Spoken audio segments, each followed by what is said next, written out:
जी तो प्यारे बच्चों, बस आखिरी 2 चैप्टर आपके रह गए हैं। कॉस्मोलॉजी एक छोटा सा चैप्टर है लेकिन बड़ा अच्छा चैप्टर है। इसके बाद एक मेडिकल इमेजिंग का चैप्टर है, उस पर हम बात करेंगे जो कि वेरी इंपॉर्टेंट चैप्टर है, जिसके अंदर हम एक्सरेज पे बात करेंगे। तो कॉस्मोलॉजी को स्टार्ट करते हैं। कॉस्मोलॉजी में सबसे पहले बच्चों हम ब्लैक बॉडी को थोड़ा सा देखेंगे। ये बोर्ड में इसका MCQ भी आ सकता है और शॉर्ट क्वेश्चन भी आ सकता है। ब्लैक बॉडी बच्चों किसी ऐसे बॉडी को कहते हैं जो परफेक्ट ऑब्जर्वर होता है ना, परफेक्ट ऑब्जर्वर, और परफेक्ट एमिटर भी होता है, यानी परफेक्ट ऑब्जर्वर भी है, इसको एमिटर भी हम बोलते हैं, और कुछ लोग इसको रेडिएटर भी बोलते हैं, रेडिएटर। तो परफेक्ट एमिटर भी कह सकते हैं, परफेक्ट रेडिएटर भी कह सकते हैं। परफेक्ट ऑब्जर्वर का मतलब ये होगा कि इस ब्लैक बॉडी की जो अब्जॉर्प्शन एबिलिटी है ना वो 100% होगी। मीन जब इसके ऊपर हम इलेक्ट्रोमैग्नेटिक वेव्स या लाइट फॉल करेंगे, जितनी भी बच्चों लाइट फॉल करेंगे सारी की सारी लाइट को ये अब्जॉर्ब कर लेगा। इसलिए बोलते हैं कि परफेक्ट ऑब्जर्वर। परफेक्ट आइडियल के लिए वर्ड यूज़ होता है, मीन इसकी अब्जॉर्प्शन 100% है।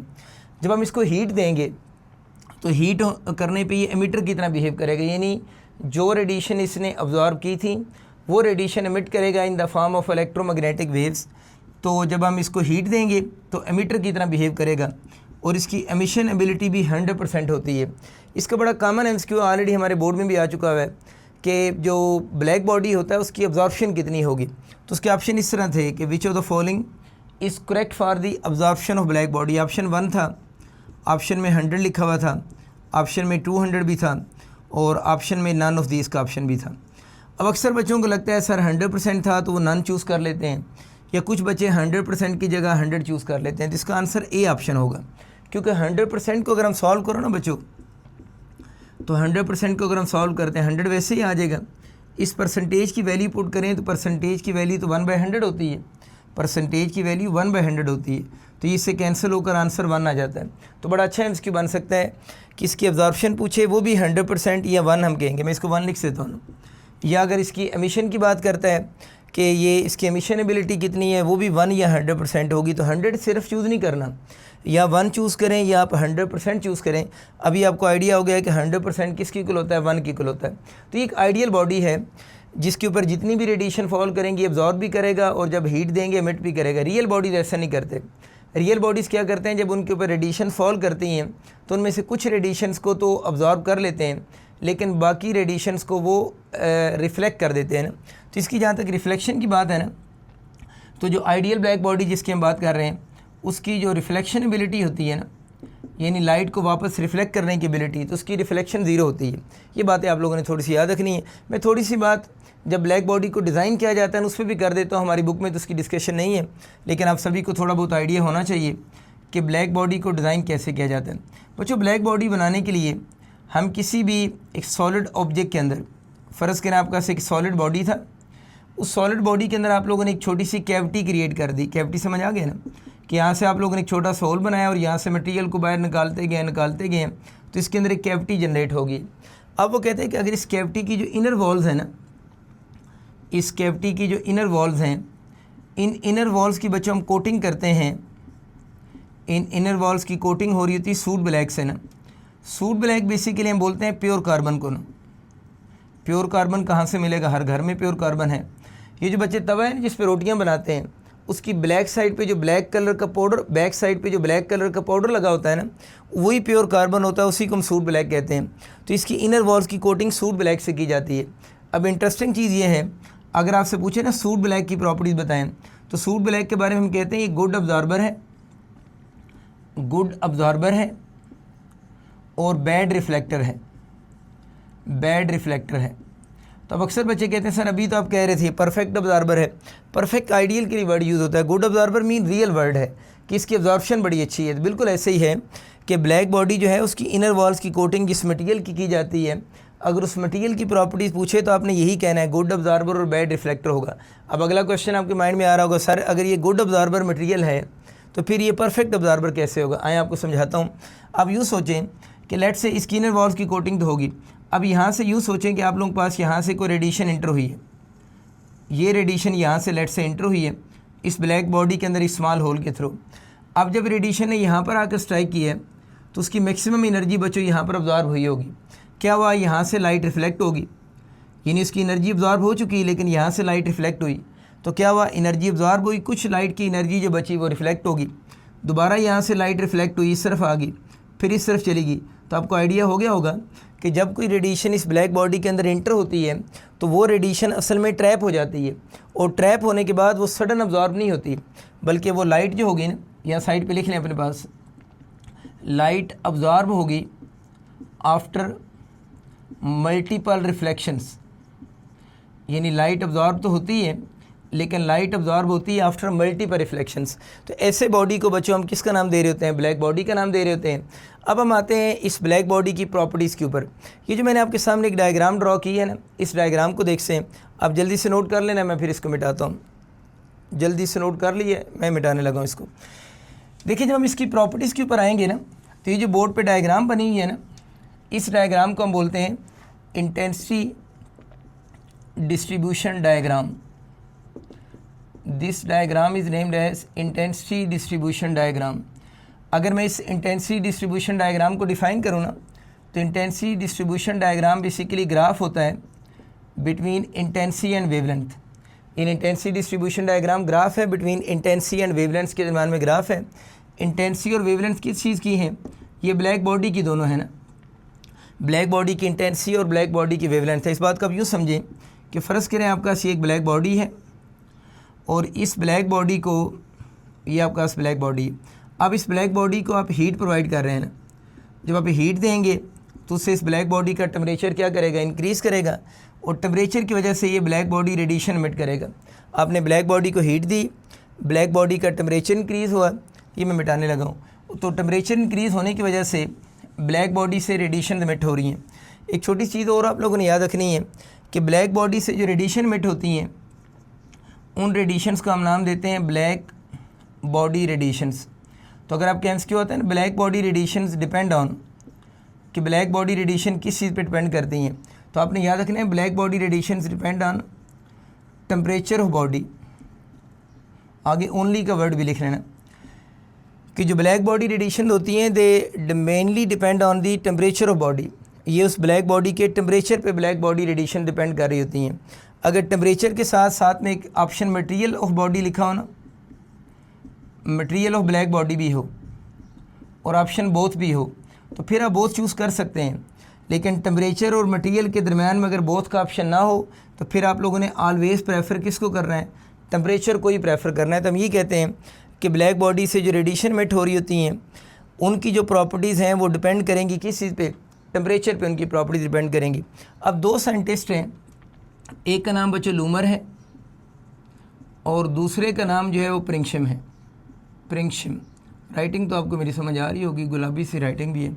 लूमर और प्रिंगशिम दो साइंटिस्ट हैं, उन्होंने ये वाला ग्राफ प्लॉट किया। उन्होंने क्या किया, उन्होंने ब्लैक बॉडी को हीट किया। फ़र्ज़ करें इनिशियली टेम्परेचर 3000 केल्विन पे उन्होंने ब्लैक बॉडी को हीट किया और ब्लैक बॉडी से जो रेडिएशन इमिट हो रही थी उनकी इंटेंसिटी और वेवलेंथ को उन्होंने नोट किया और ग्राफ प्लॉट कर दिया इंटेंसिटी वर्सेस वेवलेंथ था। फर्स्ट ग्राफ को देखिए, उससे आइडिया हो रहा है कि जैसे जैसे वेवलेंथ इंक्रीज़ हो रही है, वेवलेंथ की इंक्रीज़ होने से इनिशियली इंटेंसिटी इंक्रीज़ हुई थी ब्लैक बॉडी रेडिएशंस की, लेकिन एक मैक्सिमम वेवलेंथ, एक मैक्सिमम इंटेंसिटी के ऊपर पहुंचने के बाद, मैक्सिमम इंटेंसिटी होगी ना, पहुंचने के बाद जब आपने फर्दर वेवलेंथ इंक्रीज़ की है, जब आपने फर्दर इसको वेवलेंथ इंक्रीज़ हो रही है तो इंटेंसिटी विल ग्रेजुअली डिक्रीज़। तो हम कह सकते हैं इनिशियली वेवलेंथ के इंक्रीज़ होने से इंटेंसिटी इंक्रीज़ होती है और देन एक पर्टिकुलर वेवलेंथ के साथ के फर्दर इंक्रीज़ होने के बाद इंटेंसिटी विल डिक्रीज़। ये हर ग्राफ के साथ यही हो रहा है। आप आखिरी ग्राफ को देखें, ये पहले 3000 केल्विन पे टेम्परेचर इंक्रीज़ किया होगा, फिर और हीट दी, फिर 4000 केल्विन पे ग्राफ बना, फिर और हीट दी, फिर 5000 पे और फिर फर्दर हीट दी तो 6000 केल्विन पे भी उसने ग्राफ प्लॉट किए। और सभी ग्राफ में ये चीज़ कॉमन है कि इनिशियली वेवलेंथ के इंक्रीज़ होने से इंटेंसिटी इंक्रीज़ होती है, after a particular wavelength intensity जो है वो ग्रेजुअली क्या होना शुरू हो जाती है, डिक्रीज़ होना शुरू हो जाती है। तो अगर इसका कभी एमसीक्यू आता है ना, इंटेंसिटी का वेवलेंथ साथ क्या रिलेशन है, तो आप लोगों ने ये कहना है कि इनिशियली अगर इंटेंसिटी और वेवलेंथ का एमसीक्यू है, इनिशियली वेवलेंथ के इंक्रीज़ होने से इंटेंसिटी भी क्या होती है, इंक्रीज़ होती है, और then after certain wavelength, then after certain wavelength, अच्छा उस वेवलेंथ को हम लैम्डा मैक्स बाद में नाम देंगे, देन आफ्टर सर्टन वेवलेंथ, अब अगर अब वेवलेंथ फर्दर इंक्रीज़ होगी तो इंटेंसिटी विल क्या करेगी, डिक्रीज़ करेगी। ये बात अपने पास नोट कर लें। लैम्डा मैक्स का क्या मतलब है ये मैं आपको बाद में समझाता हूँ। तो इनिशियली मैंने क्या बोला है, वेवलेंथ के इंक्रीज़ होने से इंटेंसिटी, इसी ग्राफ को देख रहे हैं, इंक्रीज़ हो रही है। देन आफ्टर सर्टन वेवलेंथ, जिसका नाम हम लैम्डा मैक्स लिखते हैं, लैम्डा मैक्स इसको क्यों कहते हैं बाद में समझाता हूँ। उस लैम्डा मैक्स के बाद फर्दर वेवलेंथ अगर आप इंक्रीज़ करेंगे तो इंटेंसिटी देखिए आपकी ग्रेजुअली क्या हो रही है, डिक्रीज़ हो रही है। और ये ग्राफ आपको बता दिए लूमर और प्रिंगस्टन ने प्लॉट किया था। अब बच्चों हम इसी ग्राफ की कुछ प्रॉपर्टीज़ को डिस्कस करते हैं। ये जल्दी से नोट करें ना, मैं इसको मिटाने लगा हूँ। ये जनाब बिट गया, जल्दी से इसको नोट कर रहे हैं। ब्लैक बॉडी आपको समझ आ गया, उसको हम हीट दे रहे हैं और उससे रेडिएशन की एमिशन को हम स्टडी कर रहे हैं। अब इस ग्राफ को बहुत सारे साइंटिस्ट ने स्टडी किया है। सबसे पहले इस ग्राफ को जिसने स्टडी किया, जो बड़ा इंपॉर्टेंट शॉर्ट क्वेश्चन बन सकता है, वो है वेन्स डिस्प्लेसमेंट लॉ ना। ये बड़ा फेमस शॉर्ट क्वेश्चन भी बन सकता है, वेन डिस्प्लेसमेंट लॉ। वेन्स ने अपने लॉ में क्या किया, अगर आप ग्राफ में से एक चीज़ नोट करें ना, तो मैं इस ग्राफ के ना पीक वाले पॉइंट्स को नीचे ज्वाइन करने लगा हूँ। मैं इस ग्राफ के जो पीक वाले पॉइंट्स हैं ना, यानी अगर आप गौर करें तो पीक बैकवर्ड शिफ्ट हो रही है। बात मेरी समझ आई है ना। ये पीक, इसकी ये पीक है, इस कर्व की ये पीक है, इस कर्व की ये पीक है। तो जैसे जैसे टेम्परेचर इंक्रीज़ हो रहा है, टेम्परेचर के इंक्रीज़ होने से इस ग्राफ की पीक बैकवर्ड शिफ्ट हो रही है। अब फ़र्ज़ करें मैं इस ग्राफ से समझाता हूँ। ये जो वेवलेंथ है ना, इसके नीचे ये जो वेवलेंथ लिखी हुई है, ये वो वेवलेंथ है जिसके ऊपर इंटेंसिटी मैक्सिमम है। दोबारा बोल रहा हूँ, मैं उस वेवलेंथ की बात कर रहा हूँ जिस वेवलेंथ के ऊपर इंटेंसिटी मैक्सिमम है। तो यहाँ पर हम एक टर्म यूज़ करेंगे वेन डिस्प्लेसमेंट लॉ में, लैम्डा मैक्स। ये जो लैम्डा मैक्स मैंने यहाँ पर लिखा है, लैम्डा मैक्स का मतलब मैक्सिमम वेवलेंथ नहीं है। लैम्डा मैक्स का मतलब क्या होगा, वेवलेंथ होगी एट विच इंटेंसिटी मैक्सिमम। तो फिर बच्चे अक्सर मुझे कहते हैं सर इसको लैम्डा मैक्स क्यों कहते हैं अगर मैक्सिमम वेवलेंथ नहीं है। तो यार ये तो वेन्स को पता होगा ऐसा क्यों होता है, पर वेन ने ये जो टर्म यूज़ किया ना लैम्डा मैक्स, लैम्डा मैक्स का मतलब wavelength at which intensity maximum. ये एमसीक्यू के लिए भी याद रखना है। अगर आज इन वेन डिस्प्लेसमेंट लॉ में लैम्डा मैक्स मीन, तो lambda max mean maximum wavelength नहीं है। लैम्डा मैक्स वो वेवलेंथ है किसी भी पर्टिकुलर टेम्परेचर पे जिसके ऊपर इंटेंसिटी बच्चों मैक्सिमम होगी। अब मुझे ये बताओ ना, 3000 केल्विन पे इस वेवलेंथ के ऊपर इंटेंसिटी मैक्सिमम, उस तरफ जाते वेवलेंथ बढ़ रही है। 4000 केल्विन पे वो वेवलेंथ जिसके ऊपर इंटेंसिटी मैक्सिमम है वो कम होगी। 5000 केल्विन पे ग्राफ पीछे की तरफ आ रहा है ना, ग्राफ की पीक बैकवर्ड आ रही है। तो ग्राफ की पीक बैकवर्ड आने का मतलब ये है कि वो वेवलेंथ जिसके ऊपर बच्चों क्या मैक्सिमम है, इंटेंसिटी मैक्सिमम है, वो ग्रेजुअली डिक्रीज़ हो रही है। तो इस ग्राफ का ये जो फीचर है ना कि लैम्डा मैक्स का मैं कह सकता हूँ कि टेम्परेचर के साथ क्या बनेगा, इन्वर्स रिलेशन होगा ना। लेकिन जैसे ऊपर आप जाते जा रहे हैं क्या बढ़ता जा रहा है, टेम्परेचर बढ़ता जा रहा है, लेकिन हम नीचे से वेवलेंथ को लिंक कर रहे हैं और वो वेवलेंथ जिसके ऊपर इंटेंसिटी मैक्सिमम है वो तो बैकवर्ड शिफ्ट हो रही है ना, यानी वो वेवलेंथ बच्चों ग्रेजुअली डिक्रीज़ हो रही है। तो हम कह सकते हैं लैम्डा मैक्स का टेम्परेचर के साथ जो है वो इन्वर्स रिलेशन होगा। इसी लॉ को हम वेन डिस्प्लेसमेंट लॉ का नाम दे रहे होते हैं कि lambda max is inversely proportional to the temperature. अच्छा, अब हम ये बात करते हैं कि अगर हम अगर आप इसकी स्टेटमेंट लिखना चाहें ना, चलो मैं लिख देता हूँ।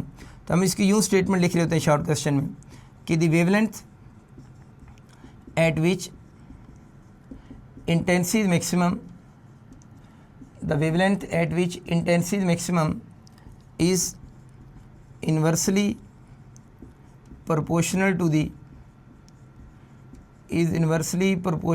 the absolute temperature। क्लियर होगी बात कि the wavelength at which intensity maximum, बल्कि आप ब्रैकेट में लिख दें lambda max is inversely proportional to the absolute temperature. Absolute temperature का मतलब 0 केल्विन नहीं होता, दो लफ्ज़ होते हैं, एक टेम्परेचर डिफरेंस होता है, एक एब्सोल्यूट टेम्परेचर होता है। टेम्परेचर डिफरेंस, दो टेम्परेचर का आप डिफरेंस ले रहे हैं। एब्सोल्यूट टेम्परेचर जब हम वर्ड यूज़ करते हैं इसका मतलब होता है कि हम टेम्परेचर की सिंगल वैल्यू ले रहे हैं। ये वेन डिस्प्लेसमेंट लॉ की स्टेटमेंट हो जाएगी, ये इसकी मैथमेटिकल फॉर्म हो जाएगी। अगर बोर्ड में शॉर्ट क्वेश्चन आता है तो बच्चों साथ में आप ये डायग्राम ड्रॉ कर देंगे। ये मैं मिटाने लगा हूँ यहाँ से। अच्छा, आपको आइडिया हो गया यहाँ तक, इसको मैंने मिटा दिया। अब इसकी प्रोपोर्शनैलिटी का साइन अगर हम ख़त्म करते हैं तो lambda max is equal to some constant into temperature हो जाएगा। इस टेम्परेचर को इस तरफ ले आए तो लैम्डा मैक्स और टेम्परेचर का प्रोडक्ट ऑलवेज क्या रहेगा, कांस्टेंट रहेगा। इस कांस्टेंट के बारे में अक्सर एमसीक्यू में पूछा जा रहा होता है। इस कांस्टेंट को जनाब हम बोलते हैं Wien's constant. This constant is named as Wien constant और इसकी वैल्यू होती है 2.9 इंटू पावर -3 और यूनिट वेवलेंथ की मीटर हो जाएगी और टेम्परेचर की केल्विन। इसकी यूनिट मीटर केल्विन बनेगी। बड़ा इंपॉर्टेंट एमसीक्यू है, ये आप लोगों ने चीज़ याद रखनी है। और ये वाला जो लॉ है ये स्टार्स के ऊपर अक्सर अप्लाई हो रहा होता है, क्योंकि स्टार से लैम्डा, स्टार की लैम्डा मैक्स का मतलब क्या होगा, किसी भी स्टार से जो मैक्सिमम वेवलेंथ आपको रिसीव हो रही होंगी ना, यानी मैक्सिमम वेवलेंथ का मतलब होगा डिफरेंट कलर्स हैं ना, लेट्स से 7 कलर्स हैं।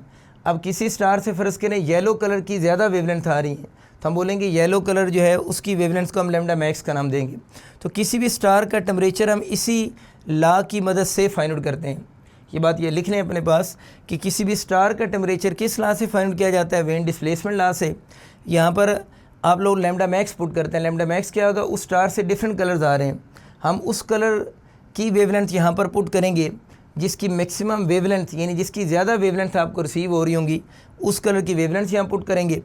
कांस्टेंट की वैल्यू आपको पता है, और यहाँ से आप किसी भी स्टार का टेम्परेचर फाइंड आउट कर सकते हैं। इसको जल्दी से नोट करें, फिर हम आगे चलते हैं। अच्छा, अब हम इसका एक और एस्पेक्ट देखते हैं। अभी हम बात कर रहे थे लैम्डा मैक्स का टेम्परेचर के साथ इन्वर्स रिलेशन है। अब बच्चों ऐसे स्टार्स जिनका टेम्परेचर बहुत हाई होगा ना, यानी वो स्टार जिनका टेम्परेचर बहुत हाई होगा, उनसे जो रेडिएशन आपको मैक्सिमम रेडिएशन रिसीव हो रही होंगी। मैक्सिमम रेडिएशन क्यों बोल रहा हूँ, क्योंकि लैम्डा मैक्स बेसिकली वो वेवलेंथ है जिसके ऊपर इंटेंसिटी मैक्सिमम है ना, तो वो रेडिएशन जो आपको मैक्सिमम रिसीव हो रही होंगी उनकी वेवलेंथ शॉर्टर होगी। और ऐसे स्टार जिनका टेम्परेचर बहुत हाई होगा, वेरी हाई टेम्परेचर वाले स्टार से जो रेडिएशन इमिट होंगी, जिनकी मैक्सिमम अमाउंट होगी, उनकी वेवलेंथ वेरी शॉर्टर होगी। और ऐसे स्टार आपको या तो वाइट अपीयर होंगे या वो स्टार आपको ब्लू अपीयर होंगे। इसके अगर हम अपोजिट उन स्टार्स की बात करें जिन स्टार्स का टेम्परेचर कंपैरेटिवली लो होगा, तो लो टेम्परेचर वाले स्टार से जो रेडिएशन आपको ज़्यादा रिसीव होंगी, ज़रा उनकी वेवलेंथ मैक्सिमम होगी। जो रेडिएशन आपको ज़्यादा रिसीव होंगी उनकी वेवलेंथ लॉन्गर होगी, और लॉन्गर वेवलेंथ में वो वाले स्टार आपको यूजली येलो अपीयर होंगे। तो यहाँ से आपका एमसीक्यू ये आ सकता है कि अगर किसी स्टार का वेरी हाई टेम्परेचर हो तो उसका कलर कौन सा होगा, वाइट या ब्लू ऑप्शन में होगा, वो आप चूज़ करेंगे। और अगर किसी स्टार का टेम्परेचर लो होगा तो वो स्टार आपको कैसे अपीयर होगा, येलो अपीयर होगा। अब एक थोड़ा सा क्लियर कर लें, कुछ बच्चों को अभी भी कन्फ्यूजन हो रही है, उनको समझ नहीं आ रही लैम्डा मैक्स। असल में ना आप इंटेंसिटी का कंसेप्ट क्लियर करें। इंटेंसिटी का जो मॉडर्न फिजिक्स में मतलब है ना, मॉडर्न फिजिक्स में इंटेंसिटी का मतलब होगा number of rays. Number of rays को हम इंटेंसिटी कहते हैं। तो अब ज़रा खुद सोचें लैम्डा मैक्स कौन सी है, वो वेवलेंथ है जिसके ऊपर जिसकी इंटेंसिटी मैक्सिमम है। तो दूसरे लफ्ज़ों में लैम्डा मैक्स वो वेवलेंथ है जिसकी क्या ज़्यादा है, नंबर ऑफ़ रेस ज़्यादा है। क्लियर होगी बात। तो अगर किसी स्टार का टेम्परेचर लो होगा तो उसकी लैम्डा मैक्स ज़्यादा होने का मतलब क्या है, लैम्डा मैक्स ज़्यादा हो रही है, यानी येलो कलर की लाइट उससे आ रही है। मतलब जब किसी स्टार का टेम्परेचर लो होगा तो उससे जो नंबर ऑफ़ रेस ज़्यादा आपको रिसीव होंगी वो किस कलर की होंगी, येलो कलर की होंगी। क्लियर होगी बात। और अगर किसी स्टार का टेम्परेचर बहुत हाई होगा उससे जो रेडिएशन रिसीव होंगी वो ब्लू होंगी या वाइट होंगी। वाइट बेसिकली सारे कलर का मिक्सचर होता है ना, लेकिन वाइट कलर तभी अपीयर होता है जब किसी भी बॉडी का टेम्परेचर वेरी हाई हो जाए। इसके बाद एक और छोटा सा टॉपिक है, उसकी बात करते हैं। वो टॉपिक है बेसिकली लुमिनिसिटी के बारे में ना। लुमिनिसिटी ये भी बच्चों शॉर्ट क्वेश्चन में आपका आ सकता है। इसको हम कैपिटल एल से डिनोट कर रहे होते हैं। इसका तल्लुक बेसिकली किसी भी स्टार के साथ होता है। फ़र्ज़ करें सन है ना, ये आपका सन है, और सन से अब आपको पता है रेडिएशन इमिट हो रही है। रेडिएशन हम इलेक्ट्रोमैग्नेटिक वेव्स के लिए वर्ड यूज़ करते हैं। अब इस सन से जितनी भी इलेक्ट्रोमैग्नेटिक वेव्स इमिट हो रही हैं, तो ये जो एनर्जी ऑफ या एमिटेड एनर्जी कह लें, जो एमिटेड एनर्जी होगी ना ऑफ इलेक्ट्रोमैग्नेटिक वेव्स को, किसी भी स्टार से जो इलेक्ट्रोमैग्नेटिक वेव्स इमिट हो रही हैं उनकी emitted energy of electromagnetic waves को, एमिटेड एनर्जी को ना रेडिएटेड एनर्जी भी बोलते हैं। अगर उस किसी भी स्टार से जो रेडिएशन इमिट हो रही हैं उनकी emitted energy of electromagnetic waves को अगर हम टाइम से डिवाइड कर दें, फ़र्ज़ करें आप लोगों ने वो इलेक्ट्रोमैग्नेटिक वेव्स की एनर्जी को स्टडी किया 5 सेकंड्स के लिए, तो आप उसको 5 सेकंड से डिवाइड कर दें, तो जो फिजिकल क्वांटिटी बनेगी that is named as luminosity. तो लुमिनिसिटी सिंपली क्या होती है, energy radiated by a star per unit time. दोबारा रिपीट कर रहा हूँ, energy radiated by a star per unit time is called luminosity ना। अब आपको पता है एनर्जी पर यूनिट टाइम तो पावर भी होती है, तो इसको हम यूँ भी बोल रहे होते हैं, लुमिनिसिटी को पावर आउटपुट ऑफ स्टार भी कहते हैं। तो luminosity is also called power output of star. Luminosity को हम किसी भी जो स्टार होगा पावर आउटपुट ऑफ स्टार का नाम भी इसको दे रहे होते हैं। क्लियर होगी बात। अब इसका मतलब ये होगा कि अगर इसके ऐसे यूनिट की जहाँ तक बात है तो आपको पता है एनर्जी के ऐसे यूनिट जूल टाइम की सेकंड और जूल पर सेकंड वाट की इक्वल होता है। तो अगर हम इसकी एसआई यूनिट की बात करें तो इसकी जूल पर सेकंड होगी। आप जल्दी से नोट करें, मैं डस्टर ढूंढ के आता हूँ। ये जनाब करीब ही मिल गया, शुक्र है। ये मिटा दूँ जी, गया बस ये। अच्छा, आपको आइडिया हो गया कि जनाब इसकी यूनिट जूल पर सेकंड होगी। अब हम बात कर लेते हैं लुमिनिसिटी के फैक्टर्स की। फैक्टर्स मैं लिख देता हूँ, लेकिन थोड़ी देर के बाद आपको फैक्टर समझा देंगे। आपने याद ही रख रहे हैं कि लुमिनिसिटी एक तो डिपेंड करती है टेम्परेचर ऑफ स्टार पे ना, और टेम्परेचर ऑफ स्टार की फोर्थ पावर के साथ इसका डायरेक्ट रिलेशन है। टी किसका टेम्परेचर है? स्टार का टेम्परेचर। पहला फैक्टर जिस पे लुमिनिसिटी डिपेंड करेगी that is the temperature of star, और टी की पावर 4 आती है। यानी अगर आपका एमसीक्यू आता है ना कि अगर हम किसी स्टार का टेम्परेचर डबल कर दें तो स्टार का टेम्परेचर डबल करने से लुमिनिसिटी पे क्या इफेक्ट होगा? तो बच्चों, स्टार का टेम्परेचर डबल करने से लुमिनिसिटी 2⁴ कितना होता है? 16 टाइम इंक्रीज़ हो जाएगी। दूसरा रिलेशन आप लोगों ने याद रखना है, लुमिनिसिटी डिपेंड करती एरिया, ये दोनों चीज़ें स्टार के बारे में। एरिया ऑफ स्टार है, सरफेस एरिया ऑफ स्टार ना, जितना किसी स्टार का सरफेस एरिया ज़्यादा होगा लुमिनिसिटी भी उतनी ज़्यादा होगी। वैसे आप जानते हैं ना, सरफेस एरिया ऑफ स्टार का फॉर्मूला 4πr² होगा, फिर आर उस स्टार का क्या होगा? रेडियस होगा।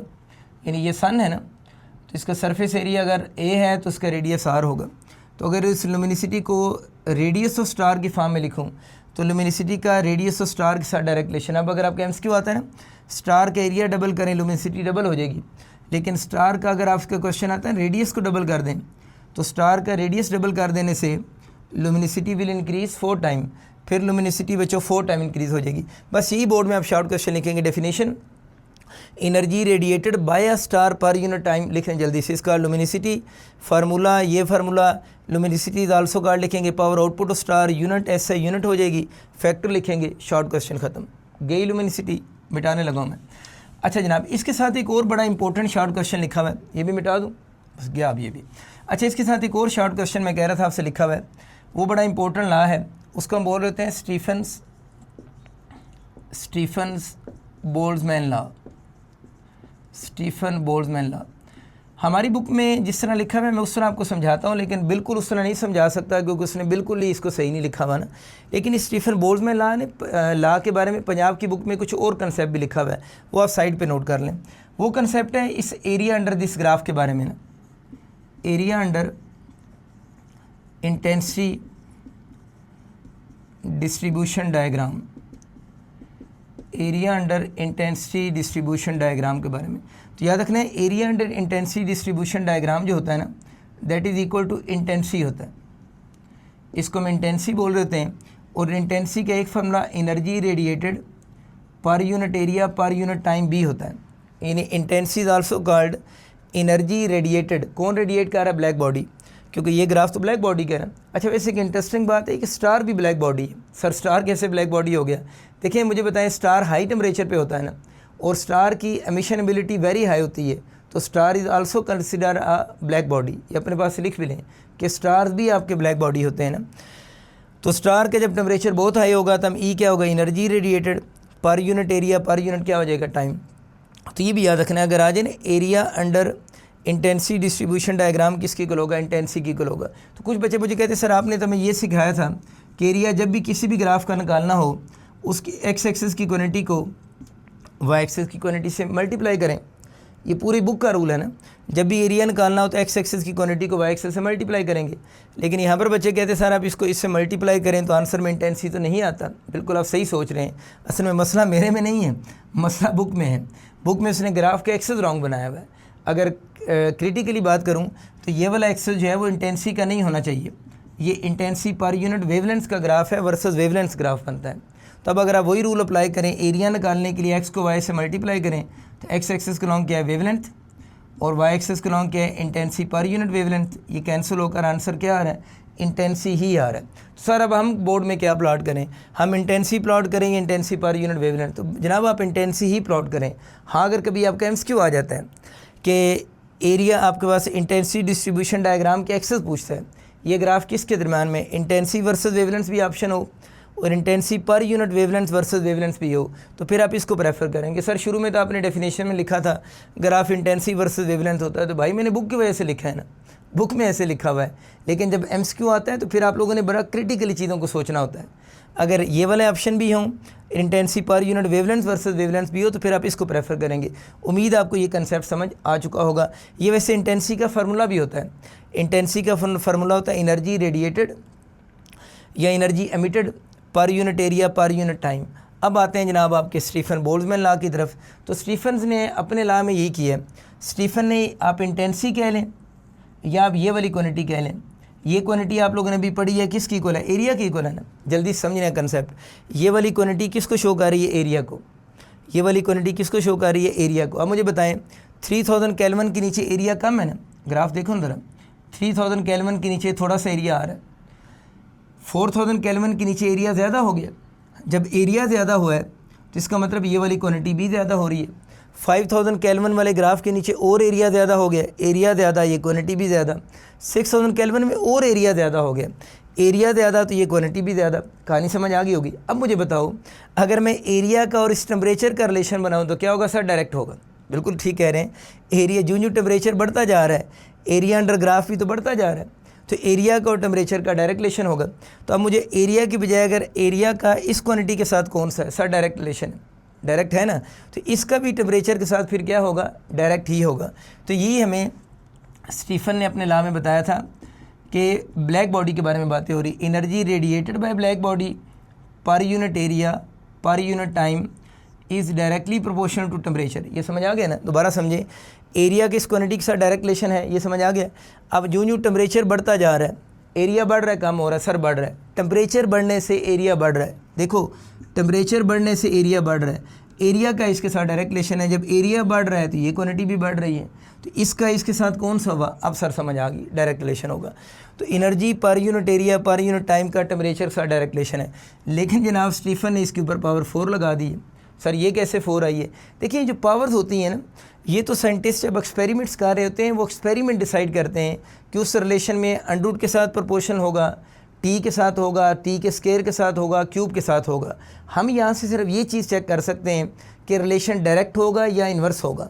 ये जो पावर्स होती हैं, they are the result of some experiment. उम्मीद आपको बात समझ आ चुकी होगी। तो आप इसको लिख लेंगे, मैं दोबारा बोल रहा हूँ, पास करके नोट कर लें। Energy radiated by black body per unit area per unit time is directly proportional to the fourth power of absolute temperature। fourth power of absolute temperature। absolute temperature temperature की सिंगल वैल्यू को कहते हैं जी। ठीक है sir, हमें Stephen Boltzmann law समझ आ गया। अच्छा जी सर, बुक में तो इस तरह नहीं लिखा हुआ। भाई बुक में वाकई इस तरह नहीं लिखा हुआ, लेकिन हम बुक वाले की तरफ ही जा रहे हैं, लेकिन लॉ असल में ऐसे ही स्टार्ट होता है। ठीक हो गया, आगे चलते हैं। Energy per unit area per unit time, इस प्रोपोर्शनलिटी के साइन को ख़त्म करो तो कांस्टेंट आएगा। वैसे कांस्टेंट क्यों आता है? और नमूनों हम कांस्टेंट लगाते हैं टू बैलेंस द यूनिट्स। ये बात अपने पास लिख लें कि जब भी हम प्रोपोर्शनलिटी के साइन को इक्वलिटी में बदलते हैं तो कांस्टेंट क्यों लगाते हैं? दोनों तरफ यूनिट्स को बैलेंस करने के लिए। अब देखें, इसकी यूनिट और टेम्परेचर की यूनिट सेम नहीं थी, तो हमने कांस्टेंट लगाया ताकि दोनों तरफ यूनिट्स क्या हो जाएं? बैलेंस हो जाए। शाबाश। सर नमूने क्यों कहा है? तो भाई हर इंसान कोई ना कोई नमूना तो है ना। नमूना को लिटरेचर में देखें ना किसे कहते हैं? किसी शेप को कहते हैं। तो आपकी भी शेप तो है ना, तो आप नमूने तो हुए ना फिर। तो कांस्टेंट को सिग्मा टी रेज़ की पावर 4 हो गया, तो ये फॉर्म बन गई। सिग्मा यहाँ पर क्या है? सिग्मा को हम बोल रहे हैं स्टीफन्स इम्पोर्टेंट MCQ के लिए स्टीफन बोल्ट्जमैन कांस्टेंट कहते हैं। Air sigma is Stefan Boltzmann constant. इसकी वैल्यू बड़ी इंपॉर्टेंट MCQ के लिए 5.67 इंटू पावर -8 वाट पर मीटर स्क्वायर, वाट ओवर मीटर स्क्वायर और के की पावर 4। ये इसकी यूनिट याद रखनी, वाट पर मीटर स्क्वायर ओवर के टेम्परेचर की केल्विन जो होती है, के की पावर 4। ये सिग्मा स्टीफन बोल्ट्जमैन कांस्टेंट है। वापस आते हैं, इसको मैं मिटा रहा हूँ, जगह नहीं है। अभी आप लोगों ने बच्चों पढ़ा था कि एनर्जी पर यूनिट टाइम जो होता है ना, energy per unit time is called luminosity. तो ये जो एनर्जी पर यूनिट टाइम लिखी हुई है, इसको मैं लुमिनिसिटी लिख सकता हूँ। तो luminosity over area sigma t raise की पावर 4। तो लुमिनिसिटी का फॉर्मूला क्या बन जाएगा? सिग्मा ए टी रेज़ की पावर 4। तो आपकी बुक में ये फार्मूला लिखा हुआ है ना। यहीं से बच्चों वो मैंने थोड़ी देर पहले फैक्टर भी देख के लिखे थे। आपको याद होगा लुमिनिसिटी के क्या फैक्टर थे? टेम्परेचर की पावर 4 यहाँ से देख के मैंने लिखा था, सरफेस एरिया ऑफ स्टार के साथ उसका डायरेक्ट रिलेशन यहीं से देख के लिखा था। आपको याद आ गए होंगे फैक्टर। तो फैक्टर इस फार्मूले से बने हैं। मैं तो आपको ये रिकमेंड करूँगा अगर लुमिनिसिटी का शॉर्ट क्वेश्चन आ जाए तो उसमें ये फार्मूला लिख के फैक्टर लिखें, ज़्यादा बेहतर होगा। उम्मीद है आप लोग सारे कर लेंगे इन चीज़ों को। तो ये बेसिकली स्टीफन बोल्ट्जमैन लॉ के बारे में हमारी बुक में डिस्कशन है। उम्मीद अब आप इसको कर चुके होंगे। इसको जल्दी से नोट करें, फिर एक छोटा सा टॉपिक है उसको डिस्कस करते हैं। अब जनाब इस चैप्टर का लास्ट टॉपिक आ गया, रेडियन फ्लक्स इंटेंसिटी। इसको एफ से भी डिनोट करते हैं, लेकिन ज़्यादातर बुक्स में इसको आई से भी डिनोट करते हैं। अभी हमने 1 मिनट पहले पढ़ा था कि अगर आपको याद हो तो आप लोगों ने क्या पढ़ा था, लुमिनिसिटी पर यूनिट एरिया आप लोगों ने पढ़ा है ना। तो वो जो लुमिनिसिटी पर यूनिट एरिया आप लोगों ने पढ़ा है वही बेसिकली रेडियंट फ्लक्स इंटेंसिटी भी होता है। यानी किसी भी स्टार की लुमिनिसिटी को एरिया से डिवाइड कर दें तो that is called radiant flux intensity. Area किस चीज़ का है? क्या सर ये एरिया ऑफ स्टार है? बिल्कुल नहीं, बिल्कुल नहीं, आपने ठीक सुना है। इस फार्मूले में जो ए लिखा है that is not the area of star. किस चीज़ का एरिया है ये बच्चों? एरिया ऑफ इल्यूमिनेटेड सरफेस है, एरिया ऑफ इल्यूमिनेटेड सरफेस। इसको समझाएं सर ये क्या बुला है, समझाते हैं जनाब। देखो ये यूँ समझ लो बच्चों, आपको कोई स्टार है और इस स्टार से यूँ रेडिएशन इमिट हो रही है, हर तरफ रेडिएशन इमिट हो रही है, और आप इस जगह पर हैं, फ़र्ज़ करें आप इस जगह पर हैं और आप इस स्टार की लाइट को ऑब्ज़र्व कर रहे हैं। अब ज़ाहिर है स्टार की लाइट यहाँ पर जा रही है ना, तो बेसिकली आप लोगों ने जो एरिया लेना है ना, एरिया इस फार्मूले में जो लिखा हुआ है यहाँ पर एरिया ऑफ स्टार नहीं है, एरिया ऑफ इल्यूमिनेटेड सरफेस है कि इस स्टार की लाइट जिस एरिया को हर तरफ इल्यूमिनेट करेगी। मैंने वैसे उसकी एक साइड बनाई कि स्टार की लाइट एक तरफ जा रही है, हर तरफ जा रही है ना, तो area of this whole surface होगा। ये भी बेसिकली एक पूरा स्फीयर बन जाएगा ना, पूरे का पूरा 3D में देखें तो एक स्फीयर होगा ना। तो ये basically area of that illuminated sphere कह लें या सरफेस कह लें। क्लियर होगी बात। एल स्टैंड फॉर वही लुमिनिसिटी, तो डेफिनेशन आपको समझ आ गई। Luminosity per unit area is called radiant flux intensity. मैं अक्सर कहता हूँ बच्चों को ये कंसेप्ट सीधा करें आप लोग कि लुमिनिसिटी जो है, मैं अक्सर कहता हूँ वो स्टार की सरफेस से मेजर होती है। लुमिनिसिटी कहाँ से मेजर होती है? स्टार की सरफेस से। लेकिन ये जो रेडियंट फ्लक्स इंटेंसिटी है इसको बेसिकली जब हम मेजर कर रहे होते हैं तो ये इल्यूमिनेटेड सरफेस के साथ इसका तल्लुक होता है, क्योंकि इसमें लुमिनिसिटी तो आपने यहाँ से मेजर कर ली स्टार की, लेकिन यहाँ पर एरिया जो होगा एरिया ऑफ इल्यूमिनेटेड क्या लेंगे? सरफेस लेंगे। तो हम ये बात कह सकते हैं कि यूँ आपका स्टार की लाइट आगे दूर जाती जा रही है, लेकिन स्टार की लाइट जब फर्दर और आगे मूव करेगी तो area of that illuminated surface increase होता जा रहा है। तो एरिया ऑफ इल्यूमिनेटेड सरफेस जैसे जैसे इंक्रीज़ होता जाएगा, पता नहीं यहाँ पर अगर एक इल्यूमिनेटेड सरफेस, यहाँ पर एरिया लें सरफेस का, तो यहाँ पर एरिया कम होगा।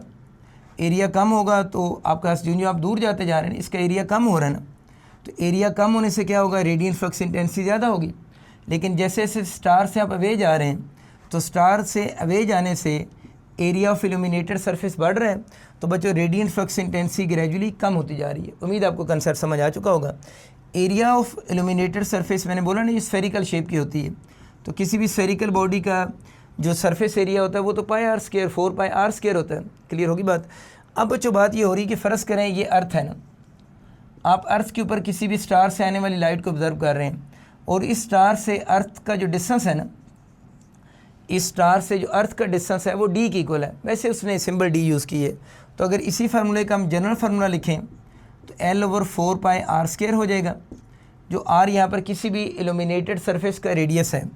और फार अगर हम अर्थ की बात करें, लेकिन आप लोगों ने फिर अज्यूम कर लेना है कि distance between star and earth is equal to D.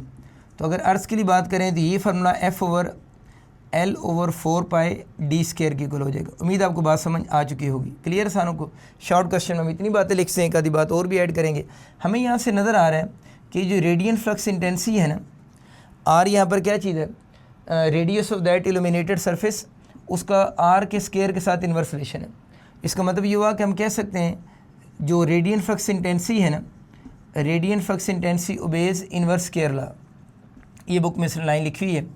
तो अगर आपके आंसर क्यों आता है ना कौन सी चीज़ रिवर्स स्क्वायर लॉ को ओबे करती है, तो रेडियंट फ्लक्स इंटेंसिटी जो होगी वो बच्चों ओबे करेगी इन्वर्स स्क्वायर लॉ को। जैसे जैसे इल्यूमिनेटेड सरफेस का रेडियस बढ़ता जाएगा रेडियंट फ्लक्स इंटेंसिटी भी कम होती जाएगी। मैं एमसीक्यू के लिए कह सकता हूँ, अगर आपसे कहता है ना कि आप अगर आप इल्यूमिनेटेड सरफेस का रेडियस डबल कर दें, इल्यूमिनेटेड सरफेस का रेडियस डबल कर देने से जो रेडियंट फ्लक्स इंटेंसिटी होगी बच्चों वो 4 टाइम रिड्यूस हो जाएगी। अगर एरिया का सवाल आ जाए तो अगर एरिया ऑफ इल्यूमिनेटेड सरफेस को डबल कर दें तो रेडियंट फ्लक्स इंटेंसिटी हाफ हो जाएगी। एंड पे बच्चों आप इसको मिटा दो, एंड पे आप इसकी एसआई यूनिट लिख देंगे, इसकी एसआई यूनिट बन जाएगी वाट पर मीटर स्क्वायर हो जाएगी ना। यानी हम कहते हैं ना कि जो आपका लुमिनिसिटी की यूनिट क्या होती है, वॉट होती है। और अगर इसकी यूनिट वॉट है तो एरिया के रेडियस की आपको आस एरिया की मीटर स्क्वायर हो जाएगी, तो इसकी यूनिट वॉट पर मीटर स्क्वायर इसकी एसआई यूनिट हो जाएगी। तो ये आप लोगों ने इसकी एसआई यूनिट भी याद रखनी है। एमसीक्यू के लिए ये लफ्ज़ लाजमी याद रखना है कि ये ओबे करता है इन्वर्स स्क्वायर लॉ को।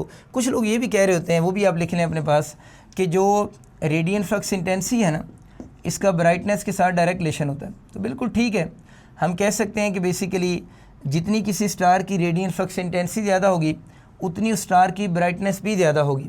कहना ये चाह रहा हूँ कि अगर आप किसी स्टार के टुवर्ड्स जा रहे हो, अगर आप किसी स्टार के टुवर्ड्स जा रहे हो तो आर की वैल्यू बताएं ना क्या हो रही है। मैं कह रहा हूँ कि आप इस जगह पर हैं ना, आप स्टार के टुवर्ड्स आ रहे हैं तो आर उस स्टार का आपसे डिस्टेंस है, तो डिस्टेंस कम होता जा रहा है तो रेडियन फ्लक्स इंटेंसिटी भी ज़्यादा होती जा रही है, और रेडियन फ्लक्स इंटेंसिटी ज़्यादा होने का मतलब ब्राइटनेस भी ज़्यादा हो रही है। कहानी समझ आ गई ना। तो रेडियन फ्लक्स इंटेंसिटी को हम ब्राइटनेस भी कहते हैं। जैसे जैसे आप स्टार से दूर जाते हैं वो स्टार फेंट होता जाता है, मीन उसकी ब्राइटनेस कम हो रही है। इधर से देख रहे हैं जैसे जैसे करीब आएंगे आर कम होता जा रहा है तो रेडियन फ्लक्स इंटेंसिटी इसकी ज़्यादा होती जा रही। जल्दी से नोट करें, मैं मिटा रहा हूँ, आखिरी बात करनी है भी आपसे। मिट गया जनाब। अच्छा, आखिरी बात यह है जनाब, इसको भी मिटा दूँ, नोट करें जल्दी से। आखिरी बात यह है कि एक ना इसके एंड पे ना एक रेड शिफ्ट और ब्लू शिफ्ट का कंसेप्ट लिखा हुआ है।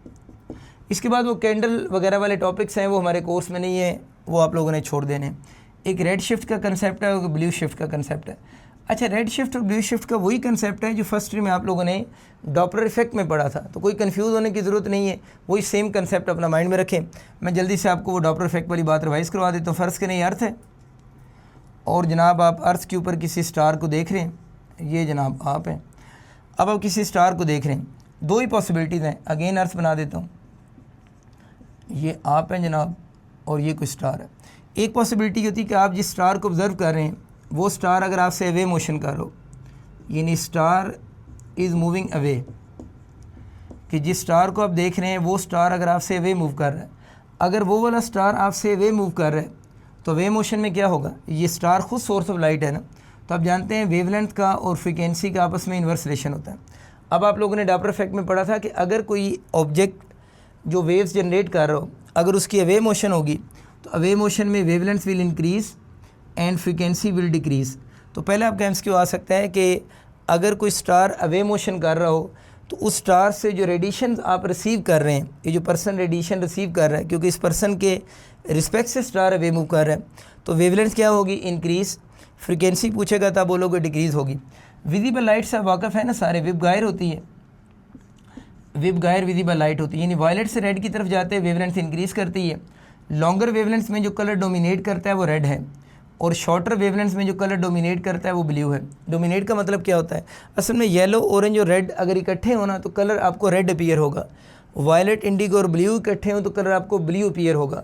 हम इन शॉर्ट ये बोलते हैं कि लॉन्गर वेवलेंथ की जब बात हो रही विजिबल लाइट में तो हम बोलते हैं रेड कलर डोमिनेट करेगा, यानी वो बॉडी रेड अपीयर होगा, और शॉर्टर वेवलेंथ में वो बॉडी ब्लू अपीयर होगा। अब इधर आ जाए, अब कोई स्टार आपसे अवे जा रहा है, उसकी वेवलेंथ पूछेगा इंक्रीज़ हो रही है, फ्रीक्वेंसी डिक्रीज़ हो रही है, तो वेवलेंथ स्टार पता है ना विजिबल लाइट एमिट कर रहा होता है, क्योंकि हमें स्टार की जो लाइट नज़र आ रही होती है वो विजिबल लाइट नज़र आ रही होती है।